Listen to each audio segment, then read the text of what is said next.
Hello everybody, Samarth Bharat YouTube ಚಾನೆಲ್ಗೆ ತಮ್ಮೆಲ್ಲರಿಗೂ ಹಾರ್ದಿಕ ಸ್ವಾಗತ. ಸೊ ಇವತ್ತು ಜೆಂಡರ್ ಡೈನಮಿಕ್ಸ್ ಅಥವಾ ಲಿಂಗತ್ವಕ್ಕೆ ಸಂಬಂಧಿಸಿದ ಕೆಲವೆಲ್ಲ ಪರಿಕಲ್ಪನೆಗಳಿಗೆ ಸಂಬಂಧಿಸಿದಾಗಿ ಇವತ್ತಿನ ಸೆಷನ್ ಅನ್ನು ನಾನು ಹಮ್ಮಿಕೊಂಡಿದ್ದೇನೆ. ಇದು ಸ್ಪೆಷಲಿ ನಮ್ಮ ಪದವಿ ತರಗತಿಗಳಲ್ಲಿ ಒಂದು ವೇಳೆ ನೀವು ಜೆಂಡರ್ ಡೈನಮಿಕ್ಸ್ ಆಗಿರ್ಬೋದು ಅಥವಾ ಸೊಸೈಟಿ ಥ್ರೂ ಜೆಂಡರ್ ಲೆನ್ಸ್ ಇಂತಹ ಒಂದು ಓಪನ್ ಎಲೆಕ್ಟಿವ್ಗಳನ್ನು ನೀವು ಒಂದು ವೇಳೆ ಆಯ್ಕೆ ಮಾಡಿಕೊಂಡಲ್ಲಿ I think so this session is definitely going to help you. And of course ಇದರಲ್ಲಿ ಬರುವಂತಹ ಕಾನ್ಸೆಪ್ಟ್ಗಳನ್ನು ನೀವು ಬೇರೆ ಬೇರೆ ರೀತಿಗಳಲ್ಲಿ ಅಥವಾ ಆಯಾಮಗಳಲ್ಲಿ ಎಸ್ಸೆಗೆ ಮತ್ತು ಇನ್ನಿತರ ವಿಚಾರಗಳಿಗೂ ಕೂಡ ನೀವು ಇದನ್ನು ಬಳಸಬಹುದು. ಸೊ ಇವತ್ತಿನ ಈ ಒಂದು ಜೆಂಡರ್ ಡೈನಮಿಕ್ಸ್ಗೆ ಸಂಬಂಧಿಸಿದ ಈ ಒಂದು ಸೆಷನಲ್ಲಿ ಏನೆಲ್ಲ ಒಂದು ಪರಿಕಲ್ಪನೆಗಳನ್ನು ನಾವು ಡಿಸ್ಕಸ್ ಮಾಡಲಿಕ್ಕಿದ್ದೇವೆ. ಫಸ್ಟ್ ಅಂಡ್ ಫಾರ್ಮೋಸ್ಟ್ ಲಿಂಗ ಸಮಾನತೆ, ಜೆಂಡರ್ ಇಕ್ವಾಲಿಟಿ. ಸೊ ಇದಕ್ಕೆ ಪೂರಕವಾಗಿರುವಂಥ ಅಂಶಗಳು ಯಾವುವು? ಇನ್ನೊಂದು ಕಾನ್ಸೆಪ್ಟ್ ಇದೆ ಆಂಡ್ರೋಜಿನಿ ಅಂತ ಹೇಳಿಬಿಟ್ಟು. ಸೊ ಬೇಸಿಕಲಿ ಆಂಡ್ರೋಜಿನಿ ಅಂತ ಹೇಳುವಂಥ ಈ ಕಾನ್ಸೆಪ್ಟನ್ನು ಜನಗಳು ಟ್ರಾನ್ಸ್ಜೆಂಡರ್, ತೃತೀಯ ಲಿಂಗಗಳು, ಸೊ ಇದಕ್ಕೂ ಕೂಡ ಹೋಲಿಕೆ ಮಾಡ್ತಾರೆ. But this is entirely a different aspect. So androgyny ಅಂದರೆ ಏನು, ಅದರ ಸಾಧಕ ಬಾಧಕಗಳು. ಒಬ್ಬ ವ್ಯಕ್ತಿ ಈ ಆಂಡ್ರೋಜಿನಿ ಅಂತ ಹೇಳುವಂಥ ಒಂದು ರೀತಿಯ ಎಕ್ಸ್ಪ್ರೆಷನ್ ಸ್ಟೇಟಲ್ಲಿ ಇದ್ದರೆ, ಅಭಿವ್ಯಕ್ತಿ ಮಾಡುವಂಥ ಆ ಒಂದು ಹಂತದಲ್ಲಿದ್ದರೆ ಅದರ ಸಾಧಕ ಬಾಧಕಗಳು ಏನೇನು. ಹಾಗೆಯೇ ಲಿಂಗ ಸೂಕ್ಷ್ಮತೆ or what we call it as gender sensitivity. So gender sensitivity ಮೂಲಕ ನಾವು ಹೇಗೆ ಅವೇರ್ನೆಸ್ ಮತ್ತು ಬೇರೆ ಬೇರೆ ನಿಟ್ಟಿನಲ್ಲಿ ಈ ಒಂದು ಲಿಂಗ ಸೂಕ್ಷ್ಮತೆಯನ್ನು ನಾವು ಸಮಾಜದಲ್ಲಿ ತರಬಹುದು. ಸೊ ಈ ಪರಿಕಲ್ಪನೆಗಳಿಗೆ ಸಂಬಂಧಿಸಿದ ಮಾಹಿತಿಗಳು ಇವತ್ತಿನ ಸೆಷನಲ್ಲಿದೆ. And definitely I think so ಇದಕ್ಕೆ ಸಂಬಂಧಿಸಿದ ಹಾಗೆ ಸೆಮಿಸ್ಟರ್ ಬೇಸ್ಡ್ ಕ್ವೆಶನ್ಸ್ ಅನ್ನು ಕೂಡ ನಾನು ವಿಡಿಯೋ ಎಂಡಲ್ಲಿ ಹಾಕಿದ್ದೇನೆ. So kindly do watch the video. ಇದರ ಫಸ್ಟ್ ಸೆಷನ್ ಕೂಡ ನಾನು ಯಾರಿಗಾದ್ರೂ ಬೇಕಾದಲ್ಲಿ ಡಿಸ್ಕ್ರಿಪ್ಷನಲ್ಲಿ ಅದರ ಲಿಂಕ್ ಅನ್ನು ಹಾಕಿರ್ತೇನೆ. So kindly do watch the video on gender dynamics. Thank you. Hello everybody, Samarth Bharat YouTube ಚಾನೆಲ್ಗೆ ತಮ್ಮೆಲ್ಲರಿಗೂ ಹಾರ್ದಿಕ ಸ್ವಾಗತ. ಸೊ ಇದು session society through gender lens ಅಂತ ಹೇಳುವಂತ ಓಪನ್ ಎಲೆಕ್ಟಿವ್ ಪೇಪರ್ಗೆ ರಿಲೇಟೆಡ್ ಆಗಿರುವಂಥದ್ದು. And basically this unit is helpful for students to understand the various concepts related to gender issues. So ಸಾಮಾಜಿಕ ಲಿಂಗಕ್ಕೆ ಅನುಗುಣವಾಗಿರುವಂತಹ ಬೇರೆ ಬೇರೆ ಕಾನ್ಸೆಪ್ಟ್ಗಳನ್ನು ಅರ್ಥ ಮಾಡಿಸ್ಕೊಳ್ಳಿಕ್ಕೆ ಈ ಸೆಷನ್ ತುಂಬಾನೇ ಹೆಲ್ಪ್ ಆಗ್ಲಿಕ್ಕಿದೆ. ಹಾಗೆ ವಿಡಿಯೋವನ್ನು ಕೊನೆಯವರೆಗೆ ನೋಡಿ, ಯಾಕಂದ್ರೆ ಈ ಸೆಷನ್ಗೆ ರಿಲೇಟೆಡ್ ಆಗಿರುವಂತಹ ಕ್ವೆಶನ್ಸ್ ಗಳನ್ನು ನಾವು ಕೊನೆಯದಾಗಿ ಡಿಸ್ಕಸ್ ಮಾಡ್ಲಿಕ್ಕಿದ್ದೇವೆ. ಸೊ ಈ ಯೂನಿಟ್ ಅಲ್ಲಿ ನಾವು ಏನೆಲ್ಲ ಹೊಸ ಹೊಸ ಪರಿಕಲ್ಪನೆಗಳನ್ನು ನಾವು ಅರ್ಥ ಮಾಡ್ಕೊಳ್ಳಿಕ್ಕಿದ್ದೇವೆ. ಮೊದಲನೇದಾಗಿ ಜೆಂಡರ್ ಇಕ್ವಾಲಿಟಿ ಅಥವಾ ಲಿಂಗ ಸಮಾನತೆ ಅಂತ ಹೇಳುವಂತ ಪರಿಕಲ್ಪನೆ, ಎರಡನೇದಾಗಿ ಆಂಡ್ರೋಜಿನಿ ಅಂತ ಹೇಳುವಂಥದ್ದು, ಹಾಗೂ ಮೂರನೇದಾಗಿ ಜೆಂಡರ್ ಸೆನ್ಸಿಟಿವಿಟಿ ಅಥವಾ ಲಿಂಗ ಸೂಕ್ಷ್ಮತೆ ಅಂತ ಹೇಳುವಂತ ಈ ಮೂರು ಪರಿಕಲ್ಪನೆಗಳನ್ನು ನಾವು ಈ ಸೆಷನ್ ಅಲ್ಲಿ ಡಿಸ್ಕಸ್ ಮಾಡುವ. ಸೊ ನಾವು let us start with gender equality. So what is gender equality? So basically gender equality refers to the equal rights, responsibilities and opportunities for individuals of all genders. It is a fundamental human right and an essential element for sustainable development. So ಲಿಂಗ ಸಮಾನತೆ ಅಂದ್ರೆ ಎಲ್ಲಾ ಲಿಂಗಗಳ ವ್ಯಕ್ತಿಗಳಿಗೆ ಸಮಾನ ಹಕ್ಕುಗಳು, ಜವಾಬ್ದಾರಿಗಳು ಮತ್ತು ಅವಕಾಶಗಳನ್ನು ಕೊಡುವುದನ್ನು ಸೂಚಿಸುತ್ತದೆ. ಇದು ಮೂಲಭೂತ ಮಾನವ ಹಕ್ಕು ಮತ್ತು ಸುಸ್ಥಿರ ಅಭಿವೃದ್ಧಿಗೆ ಅತ್ಯಗತ್ಯವಾಗಿರುವಂತಹ ಒಂದು ಅಂಶವಾಗಿದೆ. ಈಗ key aspects of gender equality, what are the important aspects of gender equality ಅಂದ್ರೆ ಲಿಂಗ ಸಮಾನತೆಯನ್ನು ನಾವು ಸಾಧಿಸ್ತಾ ಇದ್ದೇವೆ ಅಂತ ಹೇಳುವಂತಹ ಪ್ರಮುಖ ಅಂಶಗಳು ಏನೇನು? First and foremost equal access to education. ಶಿಕ್ಷಣಕ್ಕೆ ಸಂಬಂಧಿಸಿದಾಗೆ ಸಮಾನ ಅವಕಾಶಗಳು. So here both the male and the female should have an equal access to education at all levels from primary to tertiary education. So ಪ್ರಾಥಮಿಕ ಹಂತದಿಂದ ತೃತೀಯ ಹಂತದವರೆಗಿನ ಶಿಕ್ಷಣಕ್ಕೆ ಸಂಬಂಧಿಸಿದ ಎಲ್ಲ ಮೂಲಭೂತ ಅವಕಾಶಗಳನ್ನು ನಾವು ಯಾವುದೇ ಲಿಂಗ ಭೇದ ಮಾಡದೆ ಅವಕಾಶವನ್ನು ಮಕ್ಕಳಿಗೆ ಅಥವಾ ಜನರಿಗೆ ತಲುಪಿಸಬೇಕಾಗುತ್ತೆ. ಹಾಗೆಯೇ equal access to employment. Both male and females should have equal opportunities to work and access to employment without discrimination based on gender. So ಉದ್ಯೋಗಕ್ಕೂ ಸಂಬಂಧಿಸಿದ ಹಾಗೆ ಕೂಡ ಸಮಾನ ಅವಕಾಶ ದೊರೆಯಬೇಕು. ಸೊ ಗಂಡು ಹೆಣ್ಣು ಅಂತ ಭೇದ ಇಲ್ಲದೆ ಎಲ್ಲ ಕ್ಷೇತ್ರಗಳಲ್ಲಿ ಲಿಂಗ ಭೇದವಿಲ್ಲದೆ ನಾವು ಉದ್ಯೋಗಕ್ಕೆ ಹಾಗೂ ಬೇರೆ ಬೇರೆ ರೀತಿಯ ಅವಕಾಶಗಳಿಗೆ ನಾವು ಸರಿಯಾದ ರೀತಿಯಲ್ಲಿ ಆಕ್ಸೆಸ್ ಅನ್ನು ಕೊಡಬೇಕಾಗುತ್ತೆ without doing any discrimination based on gender. ಹಾಗೆಯೇ ಈಕ್ವಲ್ ಪೇ, ಸಮಾನ ವೇತನ. Both the male and the female should receive equal pay for equal work and experiences without any gender based pay discrimination. ಗಂಡಾಳು ಹೆಣ್ಣಾಳು ಅಂತ ಹೇಳುವಂತ ಯಾವುದೇ ಭೇದ ಇಲ್ಲದೆ ಪ್ರತಿಯೊಂದು ಕೆಲಸಕ್ಕೂ ಕೂಡ ಲಿಂಗ ಭೇದ ಇಲ್ಲದೆ ನಾವು ಸಮಾನ ವೇತನಕ್ಕೆ ಸಂಬಂಧಿಸಿದ ಅವಕಾಶವನ್ನು ಕೊಡಬೇಕಾಗುತ್ತೆ. ಹಾಗೆಯೇ elimination of gender based violence, this is very important. ಲಿಂಗಾಧಾರಿತವಾದಂತಹ ಕೆಲವೆಲ್ಲ ಒಂದು ರೀತಿಯ ಹಿಂಸೆಯ ಒಂದು ರೀತಿಯ ಎಲಿಮಿನೇಷನ್ ಅಥವಾ ಅದನ್ನು ಕೊನೆಗೊಳಿಸುವುದು ಕೂಡ ಲಿಂಗ ಸಮಾನತೆಯ ಒಂದು ಸೂಚ್ಯಾಂಕ ಅಂತ ಹೇಳ್ಬೋದು. ಸೊ ಲಿಂಗಾಧಾರಿತವಾಗಿರುವಂತಹ ಬೇರೆ ಬೇರೆ ರೀತಿಯ ಹಿಂಸಾಚಾರ, ಅದು ಡೊಮೆಸ್ಟಿಕ್ ವೈಲೆನ್ಸ್ ಇರ್ಬೋದು, ಸೆಕ್ಷುವಲ್ ಹರಾಸ್ಮೆಂಟ್ ಅಥವಾ ಲೈಂಗಿಕ ಶೋಷಣೆ ಇರ್ಬೋದು, ಸೆಕ್ಷುವಲ್ ಅಸಾಲ್ಟ್ ಅಥವಾ ಲೈಂಗಿಕ ಹಿಂಸೆ ಇರ್ಬೋದು. ಸೊ ಇವೆಲ್ಲವೂ ಕೂಡ ಎಲಿಮಿನೇಟ್ ಆಗಿದೆ ಅಂತ ಹೇಳಿದ್ರೆ ಖಂಡಿತವಾಗಿ ಸಮಾಜದಲ್ಲಿ ನಾವು ಲಿಂಗ ಸಮಾನತೆಯತ್ತ ಹೋಗ್ತಾ ಇದ್ದೇವೆ ಅಂತ ಹೇಳುವಂಥದ್ದನ್ನು ಇದು ಸೂಚಿಸ್ತದೆ. What are the other aspects of gender equality? This is a continuation. Very important, gender balance in leadership and decision making. See, there should be equal representation of males and females in leadership positions, including politics, business and public institutions.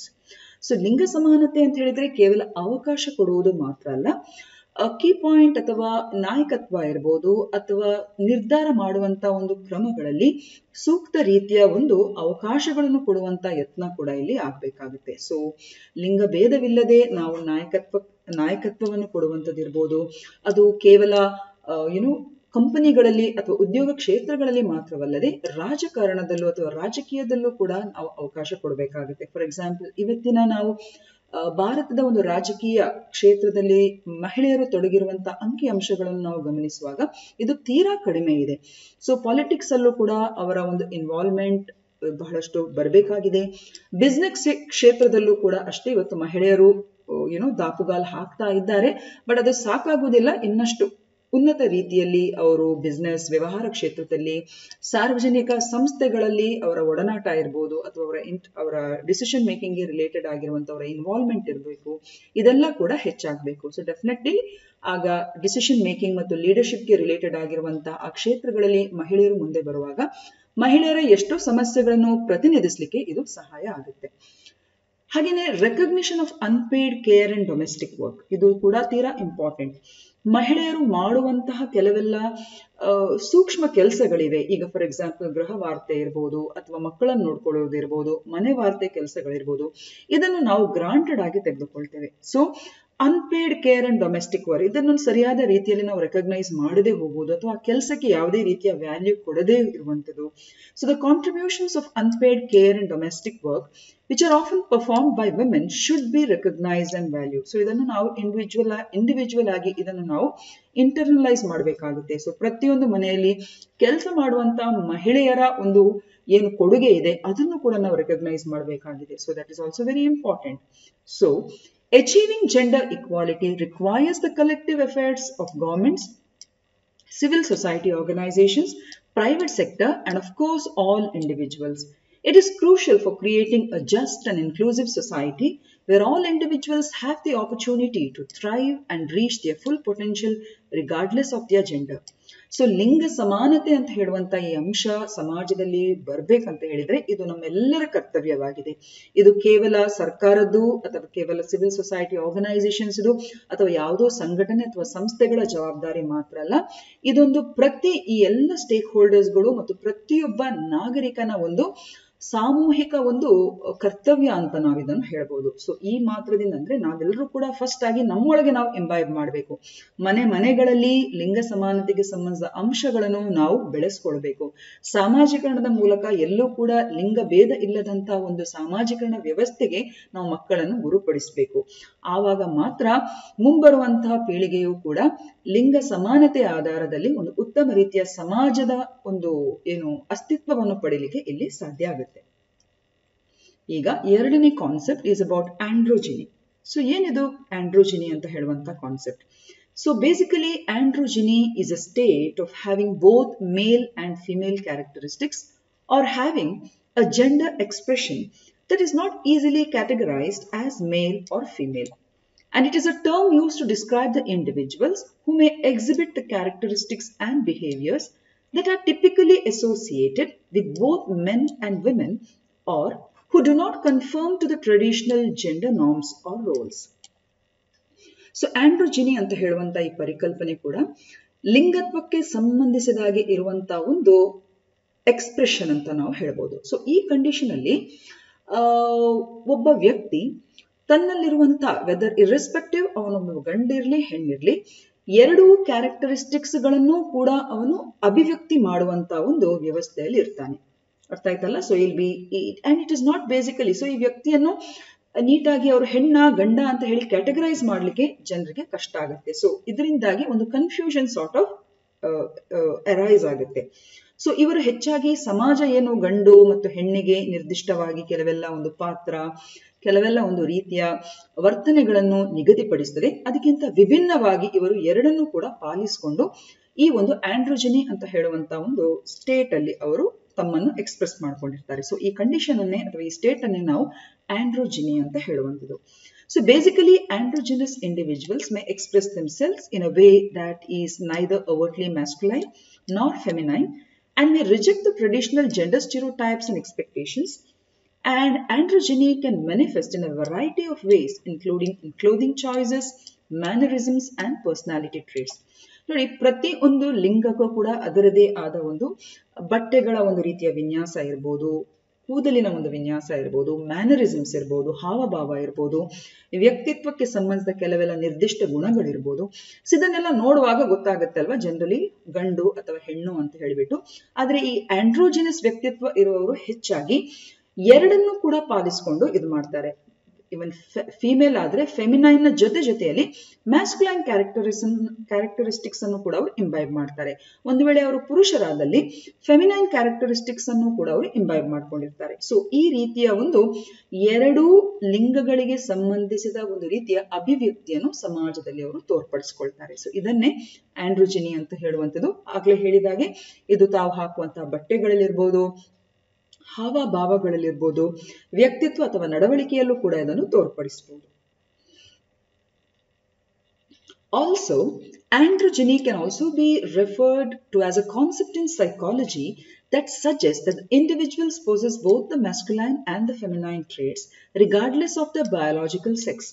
And this concept is often used to describe personality traits of psychological characteristics such as empathy, assertiveness or emotional expressiveness that are typically associated with one gender or the other.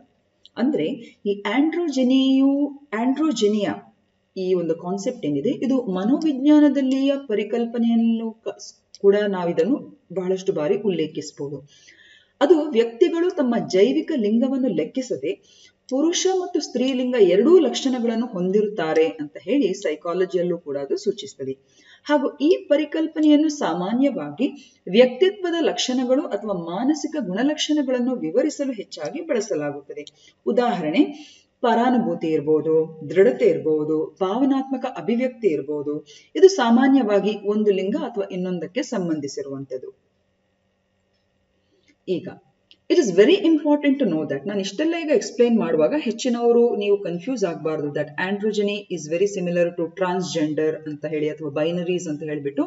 Not at all.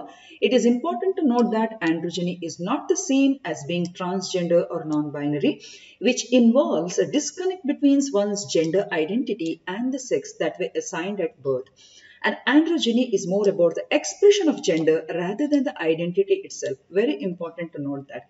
ಹೆಚ್ಚಿನವರು ಈಗ ನಾನು ಇಷ್ಟೆಲ್ಲ explain ಮಾಡುವಾಗ ನೀವೇನ್ ತಿಳ್ಕೊಳ್ತೀರಿ ಅಂತ ಹೇಳಿದ್ರೆ, ಆಂಡ್ರೋಜಿನಿ ಅಂತ ಹೇಳಿದ್ರೆ ಟ್ರಾನ್ಸ್ಜೆಂಡರ್ ಅಥವಾ ನಾನ್ ಬೈನರಿ ಅಂತ ನಾವೇನ್ ಹೇಳ್ತೇವೆ ನೋಡಿ, ಆ ವರ್ಗಕ್ಕೆ ಸೇರಿದವರು ಅಂತ ಹೇಳಿ ಅನ್ಕೊಳ್ತೀರಿ. But it is not that. ನೋಡಿ, ಟ್ರಾನ್ಸ್ಜೆಂಡರ್ ಅಂತ ಹೇಳಿದ್ರೆ ಅವರ ಲಿಂಗಕ್ಕೆ ತದ್ವಿರುದ್ಧವಾಗಿರುವಂತ ಒಂದು ಅಂಶ ಅಥವಾ ಎಕ್ಸ್ಪ್ರೆಷನ್ಗೆ ಅವರು ಒಳಗಾಗ್ತಾರೆ. Okay, that you have to understand. But ಇಲ್ಲಿ ಹಾಗಲ್ಲ, ಅವರು ಟ್ರಾನ್ಸ್ಜೆಂಡರ್ ಅಥವಾ ಬೈನರಿ ಅಂತೆ ಇರುವುದಿಲ್ಲ ಅಂತ ನಾವು ಇಲ್ಲಿ ಗಮನಿಸಬೇಕಾಗುತ್ತೆ. ಬದಲಾಗಿ ಇದು ಲಿಂಗದ ಗುರುತಿನ ಬದಲಿಗೆ ಲಿಂಗದ ಅಭಿವ್ಯಕ್ತಿಯ ಬಗ್ಗೆ ಇದು ಹೆಚ್ಚಿನ ಆಸಕ್ತಿಯನ್ನು ಹೊಂದಿರುವಂಥದ್ದು. Okay, androgyny is more about expression of gender like in mannerisms etcetera rather than the identity himself. Okay, so both the characteristics are displayed or expressed in androgyny. This you have to keep it in mind. ಈಗ causes of androgyny, ಯಾಕೆ ಈ ತರ ಈ ಒಂದು ಸನ್ನಿವೇಶಕ್ಕೆ ಜನರು ತುತ್ತಾಗ್ತಾರೆ? The causes of androgyny can be complex and multifactorial. ಆಂಡ್ರೋಜಿನಿಗೆ ನಿಖರವಾಗಿ ಇದೇ ಕಾರಣ ಅಥವಾ ಇದೇ ಒಂದು ಪ್ರಮುಖವಾದಂತ ಅಂಶ ಅಂತ ಹೇಳಿಕ್ಕೆ ಬರೋದಿಲ್ಲ. Because androgyny may also be influenced by various biological, social and cultural factors. For example, hormones and genetics may play a very important role in shaping an individual's physical appearance and psychological characteristics. Socialization and cultural norms may also influence an individual's expression of gender and gender identity. ಆಗಲೇ ಹೇಳಿದ ಹಾಗೆ ಆಂಡ್ರೋಜನಿ ಅಂತ ಹೇಳುವಂತಹ condition ಹಲವಾರು ಜೈವಿಕ, ಸಾಮಾಜಿಕ ಮತ್ತು ಸಾಂಸ್ಕೃತಿಕ ಅಂಶಗಳು ಇಲ್ಲಿ ಕಾರಣ ಆಗುತ್ತೆ. ಅದರ ಜೊತೆಯಲ್ಲಿ ಜೈವಿಕ ಅಂಶಗಳಾದಂತಹ ನಮ್ಮ ದೇಹದಲ್ಲಿ ಸ್ರವಿಸುವಂತಹ ಹಾರ್ಮೋನ್ಗಳಿರ್ಬೋದು, ವಂಶವಾಹಿ ಇರ್ಬೋದು, ಇದು ಕೂಡ ಈ ಒಂದು ಕಂಡೀಷನ್ ಆಗುವಂತ ಒಂದು ನಿಟ್ಟಿನಲ್ಲಿ ಪ್ರಭಾವ ಬೀರುವಂತ ಚಾನ್ಸಸ್ ಕೂಡ ಇದೆ. ಹಾಗೆಯೇ ಸಾಮಾಜೀಕರಣ ಹಾಗೂ ಸಾಂಸ್ಕೃತಿಕ ಲೆವೆಲ್ ನಿಯಮಗಳು ಕೂಡ ವ್ಯಕ್ತಿಯನ್ನು ಈ ರೀತಿ ಅಭಿವ್ಯಕ್ತಿ ಪಡಿಸಿಕೊಳ್ಳಿಕ್ಕೆ ಅಥವಾ ಆಂಡ್ರೋಜನಿ ಅಂತ ಹೇಳುವಂತಹ ಒಂದು ಕಂಡೀಷನ್ ಅಲ್ಲಿ ಅಭಿವ್ಯಕ್ತಿಗೊಳಿಸಲಿಕ್ಕೆ ಅದು ಕಾರಣೀಭೂತ ಆಗಿರ್ತದೆ. And some researchers suggest that androgyny may be a result of a more open and accepting social environment where individuals are encouraged to express themselves in a way that feels authentic to them rather than conforming to strict gender norms. And in some cases, androgyny may be seen as a way to challenge the traditional gender roles and promote greater gender equality. ಇದು ನನಗೂ ಕೂಡ personal ಆಗಿ ಇದು ಸರಿ ಅಂತ ಅಂದ್ರೆ ಇದು ಒಂದು ಕಾರಣ ಇರಬಹುದು ಅಂತ ಹೇಳಿ ನನಗೂ ಕೂಡ ಅನಿಸ್ತದೆ. ಹಾಗೂ ಇದು ಸಂಶೋಧನೆಯ ಮೂಲಕ ಕೂಡ ಅವರು ಸಜೆಸ್ಟ್ ಮಾಡಿದ್ದಾರೆ. ಏನು ಅಂತ ಹೇಳಿದ್ರೆ ಆಂಡ್ರೋಜನಿಗೆ ಇನ್ನೊಂದು ಪ್ರಮುಖ ಕಾರಣ ಏನು ಅಂತ ಹೇಳಿದ್ರೆ ಇತ್ತೀಚೆಗಿನ ಒಂದು ಆಧುನಿಕ ಮತ್ತು ಎಲ್ಲವನ್ನು ಒಪ್ಪಿಕೊಳ್ಳುವಂತ ಒಂದು ಸಾಮಾಜಿಕ ವಾತಾವರಣ ಏನು ನಮ್ಮಲ್ಲಿ ನಿರ್ಮಾಣ ಆಗಿದೆ. ನೀವು ಹೆಚ್ಚು ಕಡಿಮೆ ಈಗಿನ ಡಿಜಿಟಲ್ ಯುಗದಲ್ಲಿ ನಾವು ಗಮನಿಸಬಹುದು, ಎಲ್ಲವನ್ನು ಎಲ್ಲರೂ ಕೂಡ ಒಮ್ಮಿಂದೊಮ್ಮೆಲೆ ಒಪ್ಪಿಕೊಳ್ಳುವಂತ ಒಂದು ವಾತಾವರಣ ನಿರ್ಮಾಣ ಆಗ್ತಾ ಇದೆ. ಸಮಾಜದಲ್ಲಿರುವಂತಹ ಕಟ್ಟುಪಾಡುಗಳೆಲ್ಲ ಒಂದು ರೀತಿ ನಶಿಸಿ ಹೋಗಿ ಎಲ್ಲರೂ ಎಲ್ಲವನ್ನು ಕೂಡ ಆಕ್ಸೆಪ್ಟ್ ಮಾಡುವಂತ ಒಂದು ಮಾನಸಿಕತೆಗೆ ಇವತ್ತು ಬೆಳೀತಾ ಬಂದಿದ್ದಾರೆ. ಸೊ ಹಾಗಾಗಿ ಈ ನಿಟ್ಟಿನಲ್ಲಿ ಇಂತಹ ಒಂದು ಸಾಮಾಜಿಕ ವಾತಾವರಣ ಜನರಿಗೆ ತಮ್ಗೆ ಹೇಗೆ ಅಭಿವ್ಯಕ್ತಿ ಪಡಿಸಬೇಕು ಅಂತ ಅನಿಸ್ತದೆ ಆ ರೀತಿಯಾಗಿ ಅಭಿವ್ಯಕ್ತಿ ಪಡಿಸ್ಲಿಕ್ಕೆ ಇದು ಒಂದು ಕೂಡ ಕಾರಣ ಆಗ್ತದೆ ಅಂತ ಹೇಳಿಬಿಟ್ಟು ರಿಸರ್ಚರ್ಸ್ಗಳು ಕೂಡ ಸಜೆಸ್ಟ್ ಮಾಡಿದ್ದಾರೆ.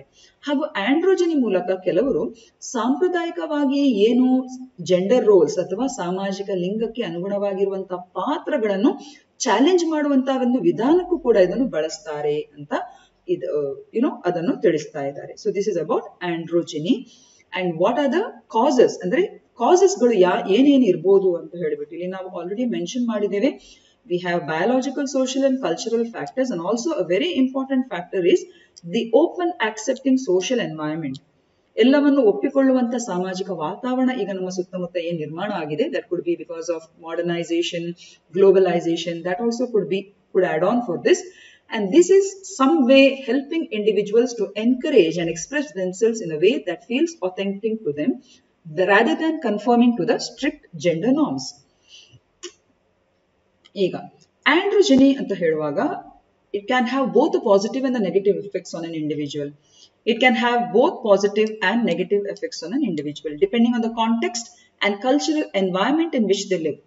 So some effects of androgyny include greater ಅಂದ್ರೆ ಇದು ಪಾಸಿಟಿವ್ ಎಫೆಕ್ಟ್. ಸೊ ಆಂಡ್ರೋಜನಿ ಅಂತ ಹೇಳುವಂತ ಒಂದು ವ್ಯವಸ್ಥೆ ಅಥವಾ ಆ ಒಂದು ಅಂಶವನ್ನು ಒಬ್ಬ ವ್ಯಕ್ತಿ ಅಭಿವ್ಯಕ್ತಿ ಪಡಿಸುವಂತ ಸಂದರ್ಭದಲ್ಲಿ ಅವನಿರುವಂತಹ ಸಮಾಜ ಅಥವಾ ಅವನಿರುವಂತಹ ಒಂದು ಪರಿಸರ ಏನಿದೆ ಅದು ತುಂಬಾನೇ ಕೌಂಟ್ ಆಗಿರ್ತದೆ. If is in a very open and in a very forward type of society ಅವನಿಗೆ ಪಾಸಿಟಿವ್ ಎಫೆಕ್ಟ್ಸ್ ಅದರಲ್ಲಿ ಸಿಗುತ್ತೆ.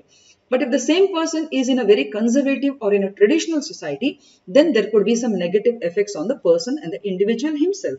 So let us see what could be the positive effects. One is greater flexibility in gender roles and expression, which can promote creativity, self-expression and individuality.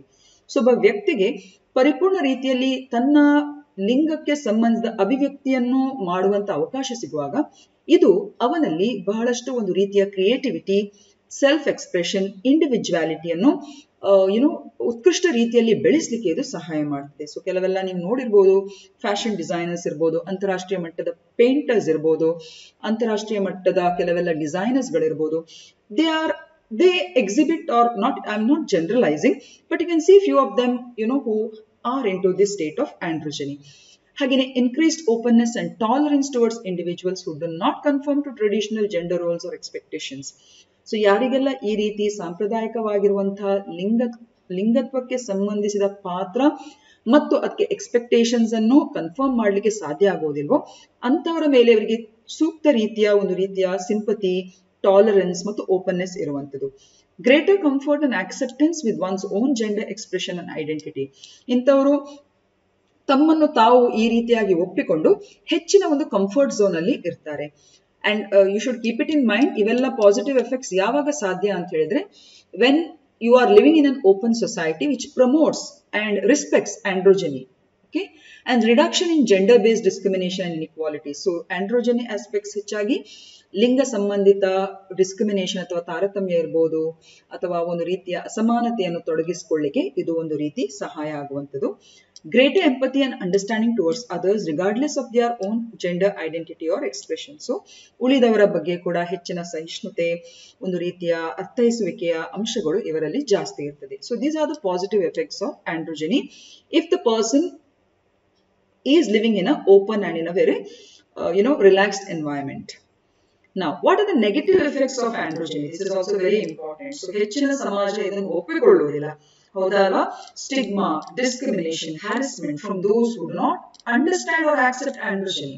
So ಸರಿಯಾದ ರೀತಿಯಲ್ಲಿ ಇವರ ಒಂದು ಅಭಿವ್ಯಕ್ತಿಯನ್ನು ಸರಿಯಾಗಿ ಅರ್ಥ ಮಾಡದೇ ಇರುವಂತಹ ವ್ಯಕ್ತಿಗಳು ಅಥವಾ ಸಮಾಜ ಇವರನ್ನು ದೂರ ಇರಿಸುವುದಿರ್ಬೋದು, ಅಥವಾ ಇವರಿಗೆ ನಿರ್ಬಂಧಗಳನ್ನು ಹಾಕಿಸುವುದಿರ್ಬೋದು, ಅಥವಾ ಇವರ ಮೇಲೆ harassment ಮಾಡುವುದೆಲ್ಲ ನಡೀಬಹುದು.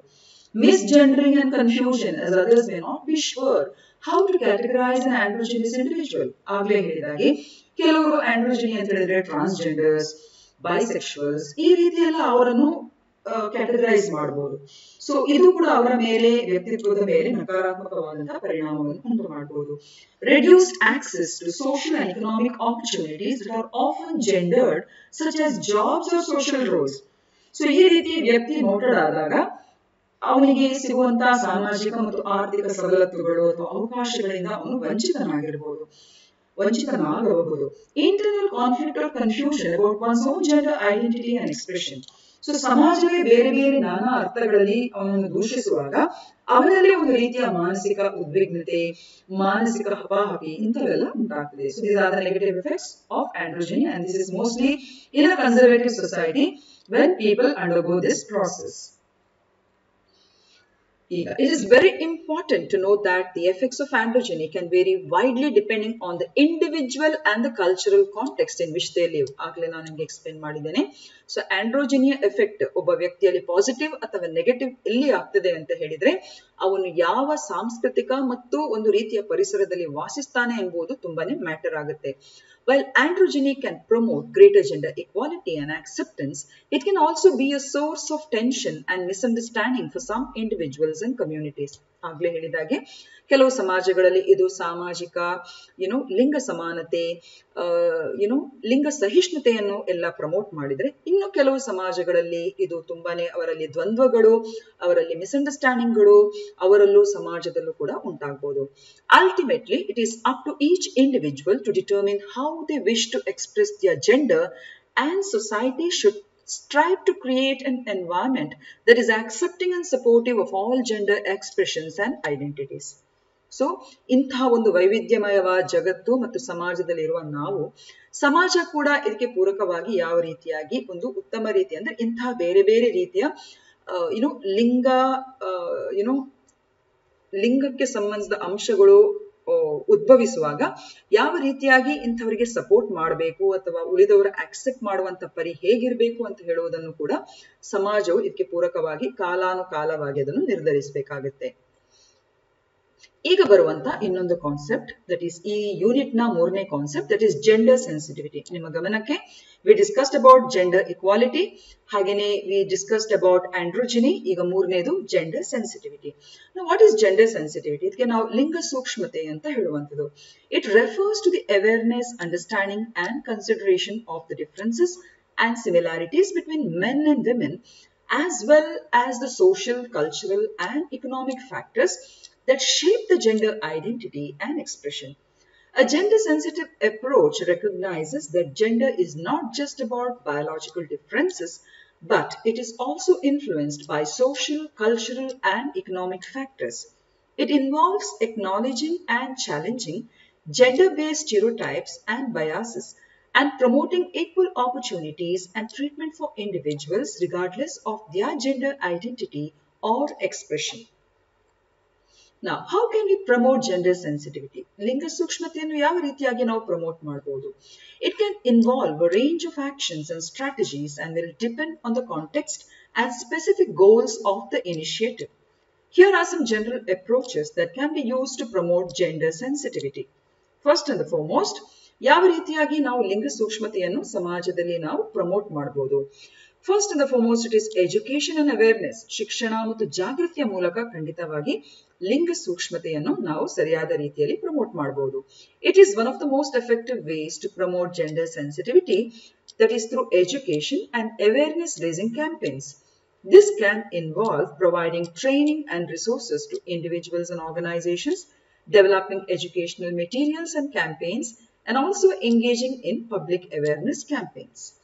The second one is inclusive language. Using gender inclusive language can help to promote greater understanding and acceptance of individuals who do not conform to traditional gender norms or roles.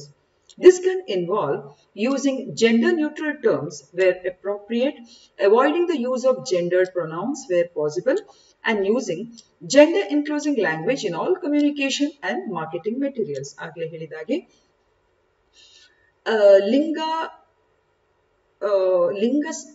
ಲಿಂಗತ್ವಕ್ಕೆ ಸಂಬಂಧಿಸಿದ ಅಂಶಗಳಿಗೆ ಸಂಬಂಧಿಸಿದಾಗೆ ಕೆಲವು ಸಲ ನಾವು neutral bias ಅಲ್ಲಿ ಅವರನ್ನು consider ಮಾಡಬೇಕಾಗುತ್ತೆ. For example, ಈಗ ಹೆಚ್ಚಿನ ನಾವು ಅಪ್ಲಿಕೇಶನ್ಸ್ ಅಲ್ಲೆಲ್ಲ ನಾವು ನೋಡಬಹುದು, ಹಿಂದೆ ಓನ್ಲಿ ಮೇಲ್ ಫಿಮೇಲ್ ಅಂತ ಇತ್ತು, ಈಗ ಮೇಲ್ ಫಿಮೇಲ್ ಟ್ರಾನ್ಸ್ಜೆಂಡರ್ ಅಂತ ಹೇಳಿ ಅದನ್ನು ನ್ಯೂಟ್ರಲೈಸ್ ಮಾಡಿದ್ದಾರೆ. ಓಕೆ, ಸೊ ಹಾಗಾಗಿ ಇದಕ್ಕೆ ಇನ್ಕ್ಲೂಸಿವ್ ಲ್ಯಾಂಗ್ವೇಜ್ ಅಂತ ನಾವು ಇದನ್ನು ಹೇಳುವಂಥದ್ದು.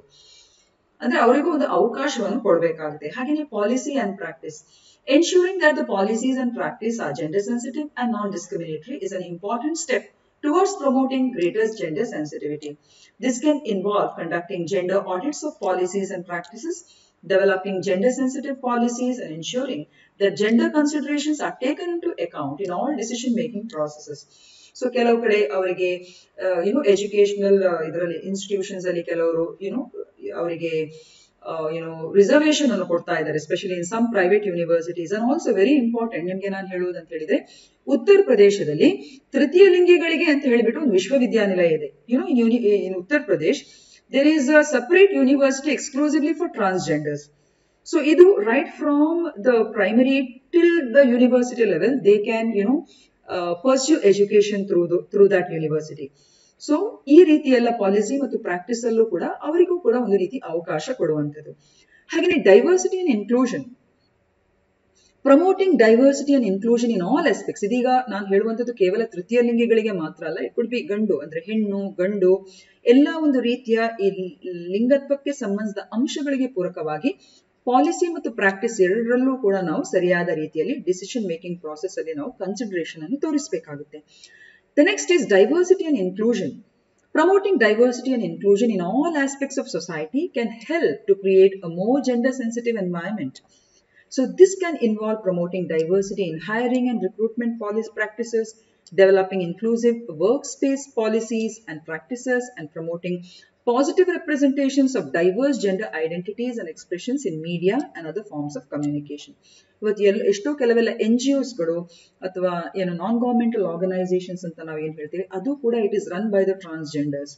And of course, through self-help groups also, the women folks are doing a great job, especially when it comes to women empowerment, strategies. So, ಈ ರೀತಿ ಡೈವರ್ಸಿಟಿ ಮತ್ತು ಇನ್ಕ್ಲೂಷನ್, ವೈವಿಧ್ಯತೆ ಮತ್ತು ಒಳಗೊಳ್ಳುವಿಕೆಯ ಕಾರ್ಯತಂತ್ರವನ್ನು ನಾವು ಲಿಂಗ ಸೂಕ್ಷ್ಮತೆಗಾಗಿ ನಮ್ಮ ಬೇರೆ ಬೇರೆ ಕಾರ್ಯಕ್ರಮಗಳಲ್ಲಿ ನಾವು ಹಮ್ಮಿಕೊಳ್ಬೇಕಾಗುತ್ತೆ. ಹಾಗೆಯೇ advocacy and activism. This is also very important for gender equality, and challenging gender-based discrimination, violence, and other forms of harm can also help to promote greater gender sensitivity. So, ಎಲ್ಲೆಲ್ಲಿ ರೀತಿ ಲಿಂಗತ್ವಕ್ಕೆ ಸಂಬಂಧಿಸಿದ ಸೂಕ್ಷ್ಮತೆಗಳು ಅಥವಾ ಹಿಂಸಾಚಾರಗಳು ನಡೀತದೆ, ಅದಕ್ಕೆ ಪೂರಕವಾಗಿ ಅಡ್ವೊಕಸಿ ಮತ್ತು activism ನ ಮೂಲಕ ಈ ರೀತಿಯಾಗಿ ಸರಿಯಾದ ರೀತಿಯಲ್ಲಿ ಅವರಿಗೆ ಸಪೋರ್ಟ್ ಕೊಡುವಂತಹ ಒಂದು ಇನಿಷಿಯೇಟಿವ್ಸ್ ಅಲ್ಲಿ ನಾವು ಪಾಲ್ಗೊಳ್ಳಬಹುದು. Overall, promoting gender sensitivity requires ongoing education, awareness raising, and advocacy efforts, and a commitment to create a more inclusive and equitable society for all. So, ಇದು ಈ ಒಂದು ಸೆಷನ್ಗೆ ರಿಲೇಟೆಡ್ ಆಗಿರುವಂತಹ ಕ್ವೆಶ್ಚನ್ಸ್ಗಳು. What is gender equality? 2 marks. What is androgyny? 2 marks. What is gender sensitivity? Mention the key aspects that promote gender equality for 5 marks. and explain the factors that promote gender sensitivity. So idishtu ಇವತ್ತಿನ ಈ ಸೆಷನ್ಗೆ related ಆಗಿರುವಂತಹ ಪ್ರಶ್ನೆ. So of course if you like the video, kindly share and subscribe. Thank you for watching.